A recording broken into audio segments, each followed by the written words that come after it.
प्रिय भक्तगण, भामनी, बच्चे बच्चियां, बाल गोपाल एवं सत्संग सुनने के लिए आए हुए सत्संगी प्रेमियों, सुने, समझें तथा विचार करें। भगवान राम की नगरी अयोध्या से गुरु भक्त आए हुए हैं, जिनकी जानने की जिज्ञासा है कि प्रभु जीव और ईश्वर में क्या भेद है। सुनिए, आप ही जैसा गोदावरी नदी के तट पर जब भगवान राम पर्णकुटी छा करके रह रहे थे, एक दिन सुख से आसन लगा करके बैठे हुए थे। उसी समय लक्ष्मण जी जाकर के पूछते हैं कि प्रभु जीव और ईश्वर में क्या भेद है। भगवान राम लक्ष्मण से कहते हैं कि हे लक्ष्मण, मैं तुझे थोड़े में समझा करके कहता हूं कि मैं मेरा और तू तेरा, यही माया है जिसने समस्त जीवों को वश में कर डाला है। इंद्रियों के विषयों को और जहां तक मन जाता है, हे भाई, वह सब माया जानना। उसके भी एक विद्या और दूसरी अविद्या, इन दोनों भेदों को तुम सुनो।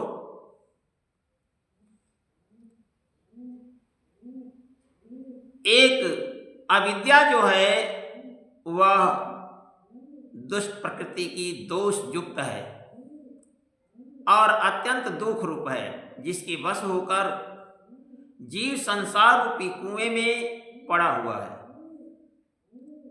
और एक विद्या जो है जिसे संत जानते हैं, जिसके वश में गुण है और जो जगत की रचना करती है वह प्रभु से ही प्रेरित होती है, अपने बल से नहीं करती है। उसके पास अपना बल कुछ भी नहीं है। अब प्रश्न खड़ा होता है, अविद्या कौन है? इस पर हमारे परम पूज्य स्वामी श्री श्री 1008 श्री स्वामी कबीर जी महाराज अपनी पुस्तक पतिव्रता अंग सुहाग एवं दासन दास भजन माला में लिखते हैं कि अविद्या तीन अवस्था, तीन गुण त्रिभुवन बसाती है। परा प्रकृत पुरुष चेतन से चेतन जीव के घाती है। पया दे चल दिया जीव छोड़ कर निर्गुण वतन यापन। शराबे उल्फतों की बू बयारे झुक झुक आती है। विषय की बात सुना बेबस किया, तब चढ़ गया पारा। फंसा चंगुल में नाचे प्रबल माया नचाती है। कभी मृतलोक को आवे, कभी सुर धाम को जावे। जन्मता देही धर धर नित 84 घुमाती है। यानी अविद्या का कर्म करने से 84 से छुटकारा नहीं हो सकता। और विद्या का कर्म जो है उसे सद्गुरु बताते हैं। सद्गुरु से जाकर के जब पूछेंगे, विनम्र पूर्वक उनकी सेवा करेंगे और सेवा से जब खुश होंगे तब ब्रह्म विद्या का उपदेश देंगे, जिससे तुम सारे शत्रुओं को जीत करके सम्राट बन जाओगे। अब प्रश्न खड़ा होता है कि कौन शत्रु हैं?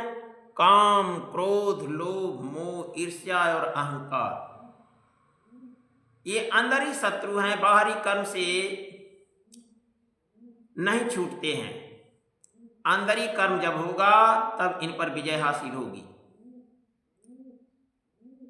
ज्ञान वह है जहां मान आदि एक भी दोष नहीं है और जो सब में समान रूप से ब्रह्म को देखता है, हितात उसी को परम वैराग्यवान कहना चाहिए, जो सारी सिद्धियों और तीनों गुणों को तिनके के समान समझता हो। यानी तीनों गुणों की सिद्धियां कौन है? सतोगुण वैकुंठ लोक, रजोगुण ब्रह्मा का लोक और तमोगुण भगवान शिव का लोक, जिसमें मान दंभ, लेकिन इन तीनों गुणों को जो त्याग देता है, तृण के समान समझता है, उसे ही परम वैरागी कहा जाता है। जिसमें मान दंभ, हिंसा, क्षमा राहित्य, टेढ़ापन, आचार्य सेवा का अभाव, अपवित्रता, अस्थिरता, मन का निगृहित न होना, इंद्रियों के विषयों में आसक्ति, अहंकार, जन्म, मृत्यु, जरा, व्याधिमय जगत में सुख बुद्धि, स्त्री, पुत्र, घर आदि में आसक्ति तथा ममता, इष्ट और अनिष्ट की प्राप्ति में हर्ष, शोक, भक्ति का अभाव। शांति से बैठ जाइए। एकांत में मन न लगना, विषयी मनुष्यों के संग में, तत्व ज्ञान के द्वारा जानने योग्य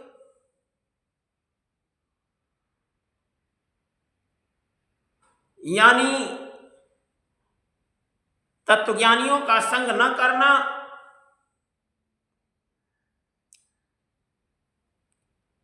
और नित्य अध्यात्म आत्मा में स्थिति तथा तत्वज्ञान के अर्थ से दूर रहना, परमात्मा का नित्य दर्शन न करना, ये सब अज्ञानता विद्या के कारोबार हैं। और विद्या का कारोबार क्या है? आत्मा के विषय में जानना, तत्दर्शी संत महापुरुष की सेवा करना, उनसे उपदेश लेना, उनके द्वारा बताए गए नाम का स्मरण करना, उनका ध्यान करना, उनकी आज्ञा का पालन करना, भगवान का नित्य दर्शन करना, यही ज्ञान कहलाता है।